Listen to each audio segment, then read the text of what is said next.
वालेकुम। आज बात तुर्की की कि रजब तैयब उर्दोगान की कुर्सी क्या ख़तरे में है, क्या वहाँ की सरकार गिरने वाली है और क्या रजब तैयब उर्दोगान जो है अपने पद से इस्तीफ़ा देने वाले हैं। ऐसी बहुत सारी खबरें हैं, लेकिन ये सारी खबरें सही हैं या गलत हैं ये आपको थोड़ी देर में पता चल जाएगा। तो बात करते हैं कि मामला है क्या। मामला असल में ये है कि वहाँ तुर्की की जो इकोनॉमी है वो कोरोना की वजह से ठीक ठाक वहाँ नुकसान हुआ है। और दूसरी बात यह है कि वहाँ लगातार बेरोज़गारी बढ़ रही है। इसलिए रजब तैयब उर्दोगान को लेकर के वहाँ की जनता में कुछ मायूसी तो है।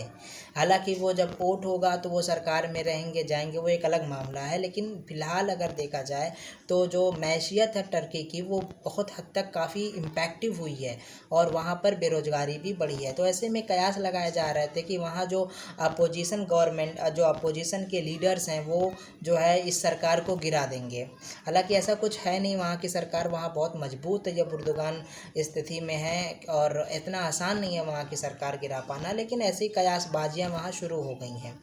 तो अब लाजिम है कि रजब तैयब उर्दोगान का भी बोलना था। तो उन्होंने अपनी एक पार्टी मीटिंग में, जो उनकी पार्टी है जस्टिस एंड डेवलपमेंट पार्टी, तो उन्होंने अपनी पार्टी की मीटिंग में ये बताया है कि भाई कोई उम्मीद नहीं है हाल ही में चुनाव होने की, यानी 20 में का जैसे 21 चल रहा है 22 में नहीं। ये उन्होंने साफ कह दिया है कि जो चुनाव होगा वो जून 2023 में ही होगा। तो कहीं ना कहीं वो उन्होंने इस बात को साफ कर दिया है कि जो है पहले चुनाव की जो बातें वहाँ पे के मीडिया में चल रही थी तो वो उन्होंने खारिज कर दी है। और उन्होंने एक बड़ा दांव ये खेलते हुए कहा है कि जो 23 का चुनाव होगा वो 2053 के लिए बहुत इंपॉर्टेंट है। अब 2053 कहाँ जो है 2023।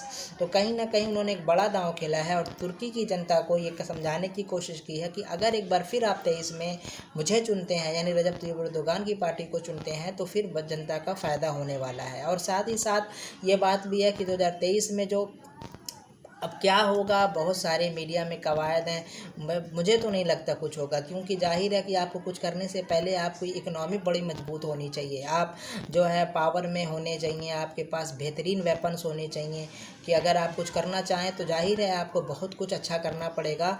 खुद के मुल्क में बहुत सारी चेंजिंग लानी पड़ेगी, मुल्क को अच्छा करना पड़ेगा, मैसियत को अच्छा करना पड़ेगा, रोज़गार को अच्छा करना पड़ेगा, गोया कि बहुत सारी चीज़ों को अच्छा करना पड़ेगा, तब जा कर के हो सकता है।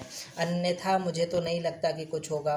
तो ये जो खबर आ रही थी कि वहाँ मध्यावधि चुनाव हो सकते हैं, यानी जो है वक्त से पहले चुनाव हो सकते हैं, तो ये सारी खबरें वहाँ की झूठी हैं। ऐसी सारी कोई किस्म की कोई बातें नहीं है वहाँ पर। हाँ, कुछ कयासबाजियाँ ज़रूर थी, क्योंकि कहीं ना कहीं रजब तैयब उर्दोगान की जो लीडरशिप है उस पर कुछ ना कुछ तो सवालिया निशान है, क्योंकि वो लगातार जो है टर्की से जो हैं वो एक तरफ तो रसिया से उलझे हुए हैं, और हालांकि उलझे नहीं हैं, वो उनकी डिमांड सही है, और दूसरी तरफ वो चीन को उइगर मुसलमानों के लिए भी अब जो है निशाने पर ले रहे हैं, और उस दूसरे और भी मुल्कों को उन्होंने कहीं ना कहीं जो है अच्छा मैसेज दिया है, ख़तरनाक तरीके का मैसेज दिया है। वहीं इजराइल जब फ़लस्तीन का मामला था तो सबसे ज़्यादा मुखर जो नज़र आ रहे थे वो रजब तैयब उर्दोगान ही आ रहे थे, और रोज़ वो एक दिन में कई बार अपने जो है नए नए बयान जारी कर रहे थे। हालांकि ये भी बात सही है कि उन्होंने सिर्फ बयान ही जारी किए और उन्होंने कोई भी ठोस कदम नहीं उठाया। हालांकि OIC की एक मीटिंग हुई, लेकिन जैसा कि हर बार OIC की मीटिंग होती है सिर्फ खाना पूर्ति होती है, वहाँ पे मजम्मत होती है, और जो है जो मुल्क होता है इजराइल की एक तरीके से समझ लीजिए सिर्फ मजम्मत ही होती है। ये सिर्फ बजाय मरम्मत करने के वो सिर्फ मजम्मत करते रहते हैं। तो होगा क्या क्या नहीं होगा कुछ कहा नहीं जा सकता।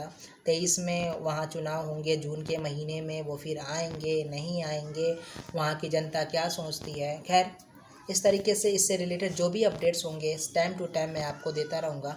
मिलते हैं किसी नए वर्ल्ड न्यूज़ के साथ, जो दुनिया में घटनाएं घटती हैं उसके साथ।